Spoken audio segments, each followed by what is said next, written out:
Hello everybody, happy Friday. Welcome back to my channel. It's Belinda here from Visualized NZ and welcome to episode 4 of Wonderfill, my series on bringing some childlike wonder into our lives.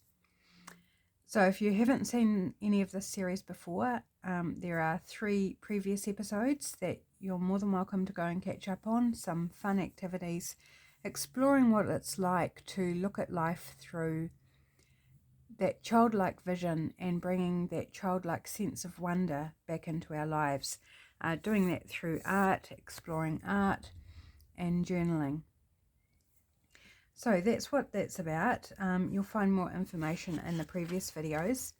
So this month I have been doing 1 episode for Wonderful a week. So every Friday I've done an episode, so there are 4 episodes. Once I hit November, then I'll be doing once a month, and I'm thinking it will probably be the last Friday of the month. I think that's where I'm headed at the moment, and I'm hoping also to launch Patreon in November, and so there'll be more regular content on Wonderful over on my Patreon. So more on that later, I imagine. So for today's exercise, I have made myself a little booklet. I just took an A4 sheet of paper, folded it into 4 and cut it down the middle, and then stapled to form a little booklet of 4 pages. You don't have to do this. This is just the format that I wanted to do for this exercise. You could just grab any bit of paper, scrap paper, notebook, sketch pad, whatever bit of paper you'd like to work on. And we're going to do some exercises in writing and drawing. And I've chosen my Sharpie markers to work with because they're the most like a felt pen. What I grew up we called felt pens. I think most people now call them markers. So an ink marker, it's permanent, it's bright, it's colourful. And these are what I loved felt pens or markers when I was growing up, and they weren't cheap, so like I felt amazing if I got a set of 4 colours, which was the smallest set you could get. And then as they became a bit cheaper and I got a bit older and I got the 8 set and then the 12 set, like I felt like I was a millionaire. It was just so amazing to have 12 different colours. And then when I got to high school, I purchased a set of, I can't remember how many were in the set, maybe 32, something like that, of very beautiful colours. They were just stunning. And I saved up my money, bought them, and then one day when I was in a home economics class and our bags all had to be left outside, somebody came and stole them, and I couldn't afford to replace them, and I hadn't had them that long. I was so gutted. But you know, lessons begin early when you're a child, don't they? That some things you've just got to let go and hold very lightly, because they would have run out eventually anyway. But to have them stolen was pretty miserable. Right, so some paper, however you want to do it. I wanted it this way so that it was small enough to tuck into a pocket in my journal, or if I want to, I can glue the back page down onto a page in my journal and then just have it to be flipped through. So a couple of options I've given myself there, and some markers of some description, or you could use crayons, coloured pencils, whatever you prefer, or just a regular biro. I would say though, stay away from your ordinary pencil. Okay, don't do this exercise in pencil, because I want you to commit to this exercise and not be tempted to rub it out and try again, because that's not what this exercise is about. This exercise is basically about simplicity, the simplicity we have as children. Simple ideas, simple style, simple needs, simple expectations on them. So they might have a few chores or things, but they don't have the expectations that adults do, or the requirements, the pressures. Now, I would say today's children are not quite so free as what we were. Well, I can only speak for myself. I'm 51, so when I grew up, we didn't have the social media. We didn't have the access to a lot of TV, or multiple stations, channels. We didn't have access to the media the same. We didn't have those same pressures of life. So I appreciate that growing up now is different to when I grew up. But I think there's still a period in any child's life where they have that sense of innocence and lack of pressure. Okay, so we're turning our heads back. We're going to look at what it's like through doing a few exercises. And when I say exercises, don't be put off. They should be fun, and probably funny. I hope so anyway. So I'm going to treat this as a title page. And the first thing that we're going to do is write our name. So if you're just working on a sheet of paper, just choose a corner or somewhere on your page and write your name. Grab out a colour, whatever colour you like. I'm going to go for this dark pink just because. The trick here is we're going to do it with our non-dominant hand. Okay? So if you're right-handed, I'm right-handed, I have to use my left hand to do it. This is the trick. And this is to bring you back to a place of what it was like when you first learnt to write. And children, when they're first learning to write, it basically looks like they've written it with their non-dominant hand, if they have one at that point.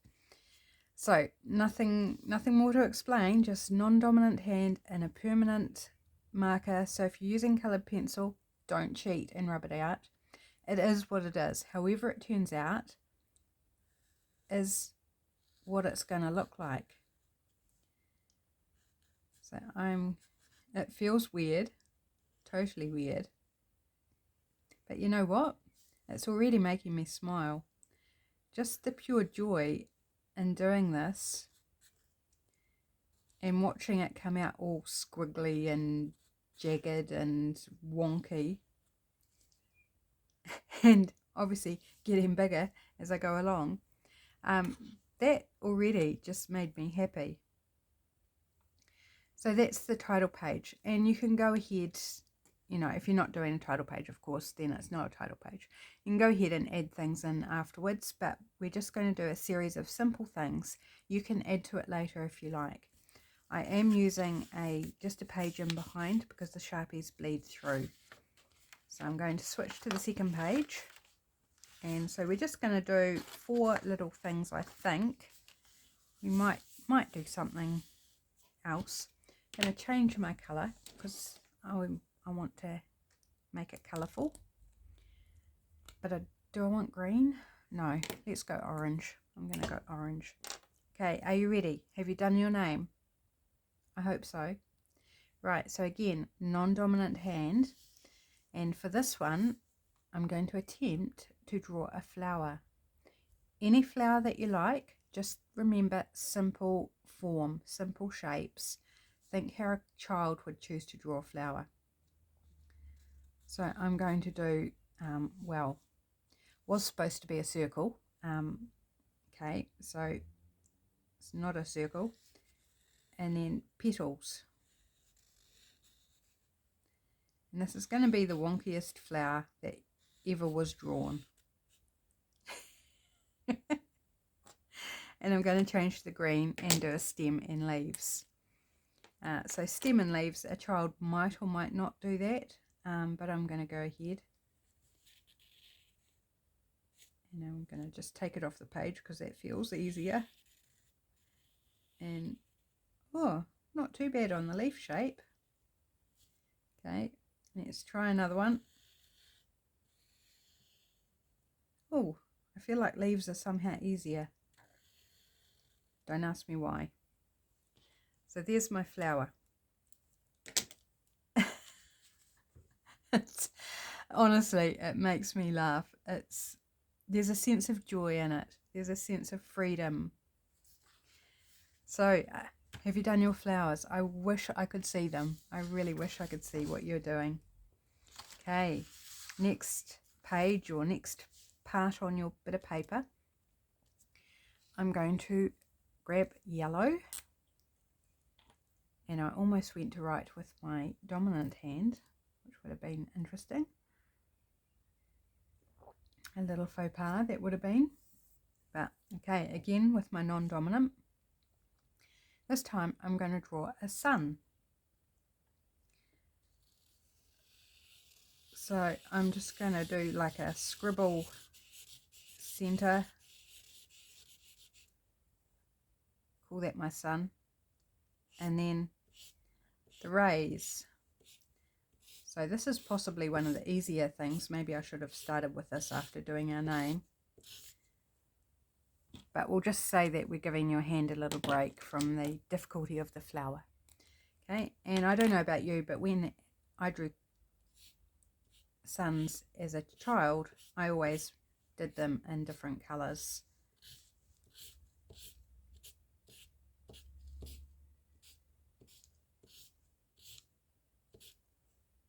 So there's a sun. This is fun. I hope you're doing it, because honestly, I'm having a blast. Okay, so now we're up to our last one. So this is very quick. This is not intended to take you a whole day or even an hour or half an hour. This is a quick exercise in freeing up. Okay, so what did I have in mind for the fourth one? I'm just trying to remember. I had it all planned out and now I can't remember the fourth thing. Okay, let's really stretch ourselves. I can't think what I had in mind, but I've thought of something else. So I'm just going to grab purple because that sounds like a nice colour to work with. Make sure you're in your non-dominant hand. And we're going to do a house. Okay, something a little bit more challenging maybe. I think it's going to be more challenging. It feels more challenging.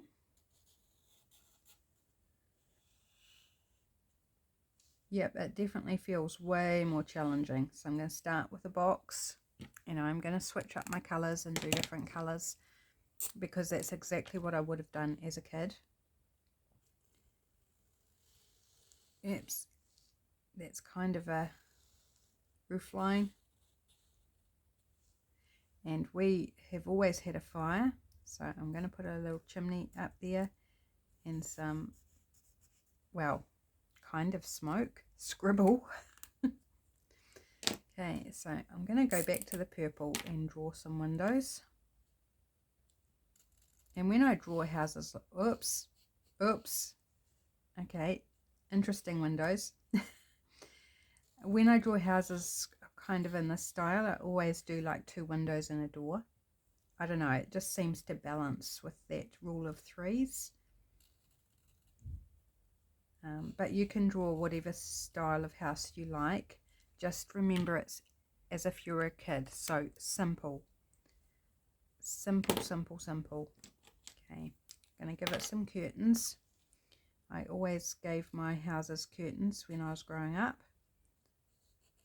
And they always looked like this. Well, kind of. With like they're drawn in with a tie back. But we never had tie backs at home. So I don't know where that came from, except maybe from a book that I used to read a lot as a child, Amelia Bedelia, where she drew the curtains, and I believe that the curtains had tie backs in the picture. So it's probably where that came from.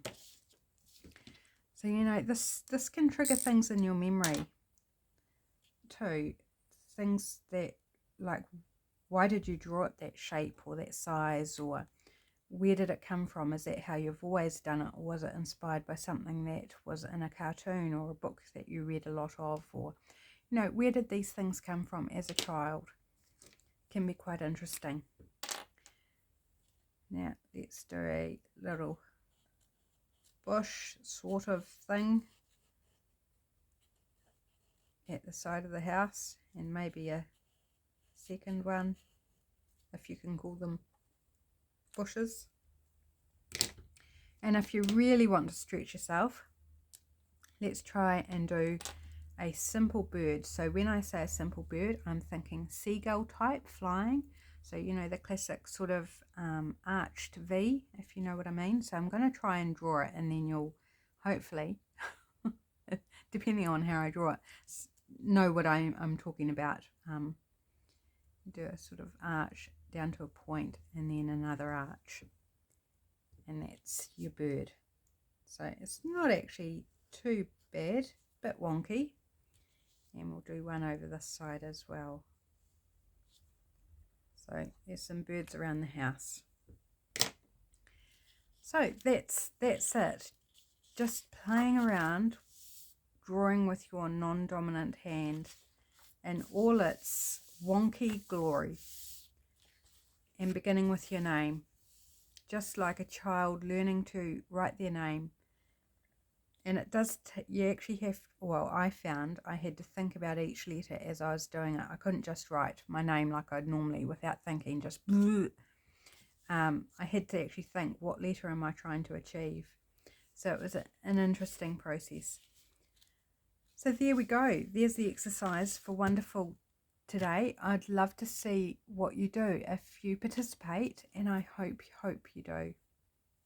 Then pop into my Facebook group Visual Vibes and show me some photos on there, or put it up on Instagram and tag Visualized on Instagram, and then I can see them, because I'd love to see what you do. I'd love to share in the joy of your childlike sense of wonder as well.